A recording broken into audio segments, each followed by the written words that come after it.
Hello, Carl. Good morning. As it's Christmas, let's stick with tradition and start with some injury updates. Sorry, I tried to be different, but it's impossible. Ben White, obviously, we think he's got some kind of hamstring issue. He's had a scan. What can you tell us about him? Yeah, he's out. He's evolving well. He's not a major injury, but it will keep him out for a few games, I think. Oh, so better than maybe has been reported out there. It's not a major hamstring problem. I don't think it's going to be, and Ben is a really fast healer as well. So let's hope that we're going to have him in the next few games. Also, I'm seeing reports that there might be a bit of a target for Gabriel in terms of that big Aston Villa match on the 30th of this month. Would that be about what you were aiming for?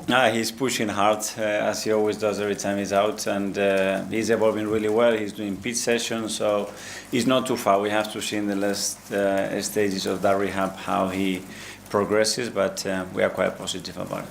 And earlier this week, I think it was Tuesday, we were allowed him to do our initial 15 minutes of access to the cameras to train. What did you get from it? We got the fact that a really happy bunch. Okay. A group of Premier League winners in the making. Top. And no Zubimendi, certainly while we were there. I just wanted to check that was just part of his normal process. Yeah, that was load management for a few players that played a lot of minutes recently, so that's probably the reason why. Happy anniversary. Thank you very much. 6 years as you kick off against Everton tomorrow exactly. Okay. Has it gone quickly or slowly?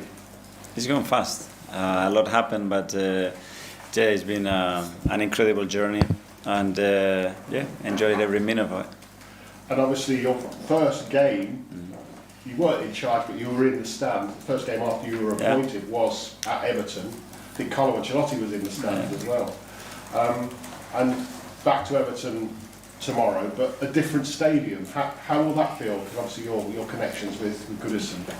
Well, it's strange, but very exciting as well. I think obviously one of the most iconic stadiums in the Premier League is not any longer part of our schedule. But I'm going to have the opportunity to witness. We're all going to have the opportunity to witness an incredible stadium that they built. And Saturday night, you know what you expect. All those games that you played at Goodison, but as a manager, it was a little bit of a bogey stadium for you, wasn't it? I think you only won one. For all the away visitors, it's always like this. It's a really tough place to go.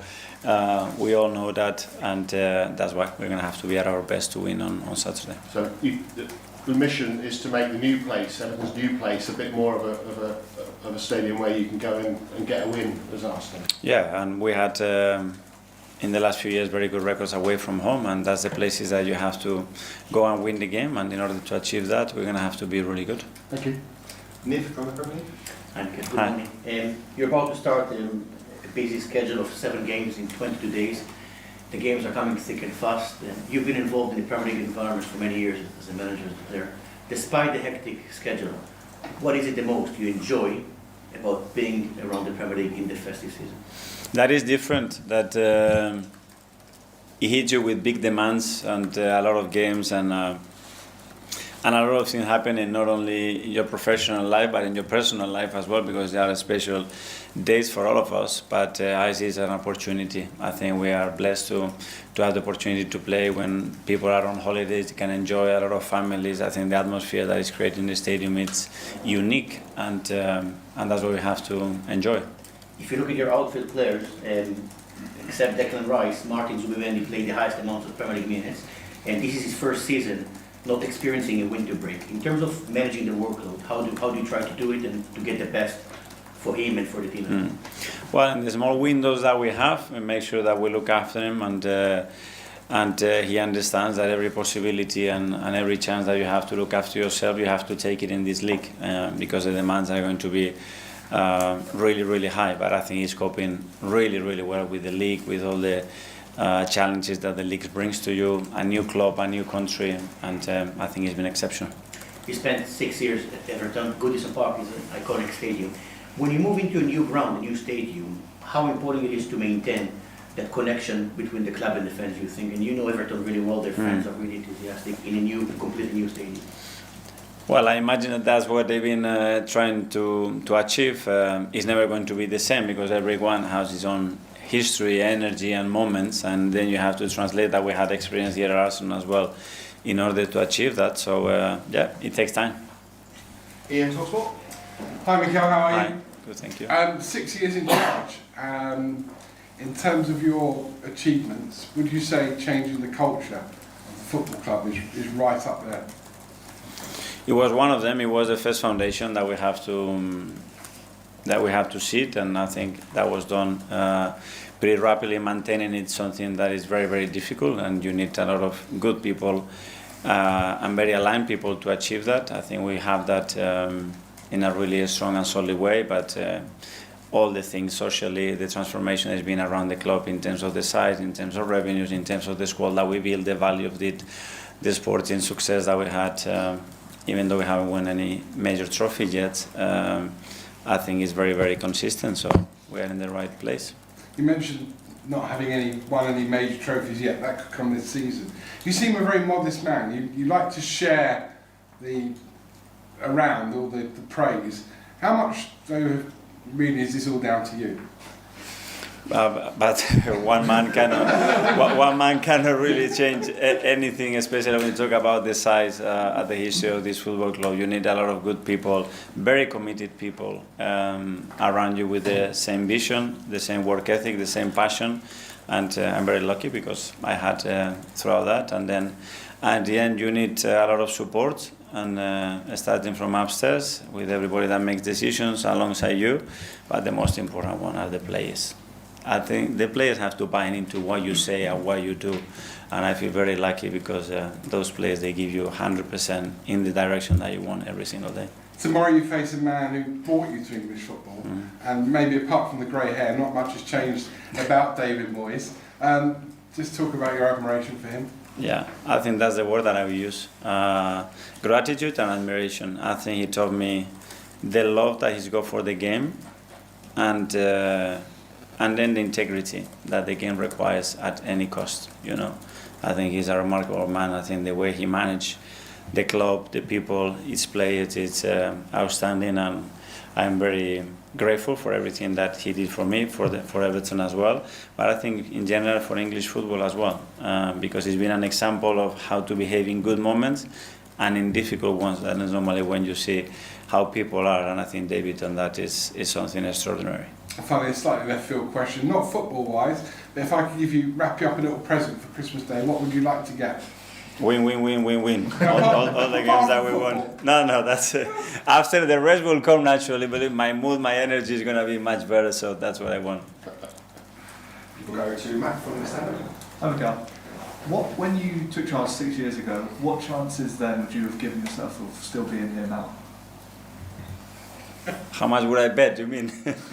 I don't know. If I say, okay, I never coach at the highest level, I come to a club that is in a difficult stage of its history, and the recent past of the previous managers, I don't know. But you have to take this job day by day. I do the same on day one, that today. Do your best, do what you feel, make sure that the people are on board with you in what you do. And that's it. And then at the end, in my job, at the end, it's about winning football matches. That's it. And up front, Mikel Merino's, you've used him primarily, I guess, when injuries have sort of left you short of other options. At the moment, you do have more options, but Victor Back and Gabby. Even with them fit, do you still sort of see Mikel as an option to start up front ahead of them? Yeah, he's certainly an option. I think he's giving us every reason as well to consider him in a really serious way. You look at the goals that he scored and the importance of those goals. I think he needs to be right up. And with, I guess, Victor still adapting, is Mikel almost at the moment maybe a more natural fit for the team and how they've been used to playing? I don't know if this is the word, but he's a player that has done a job with his qualities and in the games that we demanded these qualities. Victor brings many other different ones, and it's great that we can have those, and now Gabi as well, which he came in the last two games and made an impact in the game. Hi, Mikel. Last week you said Kai Havertz was doing stuff on the pitch. I was just wondering if that's still the case and how close he is to coming back. He's progressing really well and quite fast in the last few weeks. So yeah, we are really positive that if everything continues like that in the next training sessions, he's going to be with us soon. And you mentioned that away form over the last few years has been really strong, but in the last 3 Premier League away games, I think Arsenal have conceded the first goal in each of those, so Sunderland, Chelsea and Aston Villa. What do you put that down to? Because I think after the Wolves game you mentioned defensive habits you didn't like to see. And was that something that crept in from those games, or was that more individual? It's about consistency. I think we've lost 1 game in 21, away from home. So that tells you in this league the difficulty of that. But if you want to continue to that, you have to hit almost perfection in a lot of things that you do. We've lost 2 games in the last kick of the game, 2 possibilities to win the games as well. But that's what we have to learn and do it better. Tom, footballer. Hi, Mikel. You mentioned after the Wolves game about things deteriorating when you don't get to train as often as you would like. You've obviously now had this first midweek off, and I'm curious, what have you been able to establish? What's been recovered in this week that had deteriorated in those weeks? Well, sometimes it's the level of energy and consistent energy that you need throughout a game to sustain when you have played with so many minutes in their legs. And other things are small things like we talked about, those defensive habits or connections that you don't build because you don't have to do that. And this week we have time to work on them. And hopefully we're going to see an improvement on Saturday. And you're playing in a brand new stadium as well this weekend. We've seen a lot of new stadiums built. West Ham, of course, moving to the London Stadium, Everton moving off, Arsenal back in 2006 as well. And those types of atmospheres in the old grounds that were so intimidating, do you ever feel like they get lost when a team moves to perhaps a bigger, more broader arena style stadium? I don't know, sometimes when you change the location maybe as well, but I don't know, we're going to have to go and witness how it looks like on Saturday night. It is going to be different to the previous one. You cannot expect to have the same one, but I think it will bring some good and positive things as well, I imagine. Okay, last year in the live section, firstly Carrie, BBC. Hi, Mikel. Hi. When you've got all your forwards fit, you've got lots of options at the moment, which means I'd imagine you've got more headaches in terms of selection. So what's the process in terms of picking who plays for which game? Is it about the opposition? Is it about who's ready? How do you kind of come to the decisions that you do? So far we are in December. My headaches have come with having no options in the front line and not options in the back line. That's a headache. I haven't had headaches the other way around. I hope that I do. It won't be headaches. It will be difficult decisions, but they're going to make the team better. The headaches are when you have to make decisions that you're making the team weaker, or you cannot make decisions because you're going to expose other players or players that if you give them too much game time, probably they're going to get injured as well. So that's the headaches. And just going back to Kai very quickly, is there a game that you have in mind that you're hoping for him to be part of the squad for? I do. I don't want to say it because, again, I think in that last part of, especially after such a long time, that part of the rehab, I think we need to be cautious and we need to go really firm with every step that we take along the way to make sure that when he's back and he's back for the long term. I'm James here. Hi, Mikel. Hi. There's a lot of focus on Victor Gyökeres after Saturday. Just in general, can I just ask you to assess his first few months at the club? How would you evaluate that? Well, I think the level of attention on him, it hasn't changed since he signed to today. It's normal. Everybody was so excited to bring a 9 into the club. We did it. We brought a player with an incredible goal scoring record that had to adapt to the league. He had no pre-season. The first few weeks was difficult because physically he wasn't in his best state, and he's a player that needs that like any other player in this league almost to perform at that level. Then he kicked on. I think he had a really good period and he got injured. And now he's back to his best. I saw a lot of positive things in the last 2 games that he's done. We need to continue to tweak and understand him a little bit better in certain situations, and he needs to do the same. But that's about time, and we have full support for him. That scrutiny you mentioned, I mean, in Singapore, like even before he'd signed, everyone was talking about him. Sort of from almost before day one, he had that on him. Do you think that's taken him a little bit by surprise, just the level of sort of focus?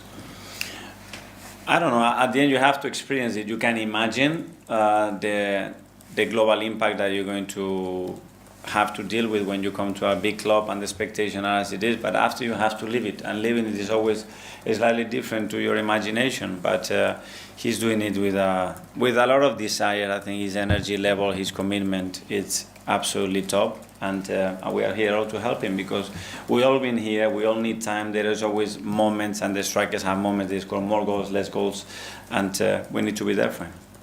You mentioned that adjustment period and obviously the pre-season as well. Do you think in the second half of the season we're going to see another level from him? I think so, yes.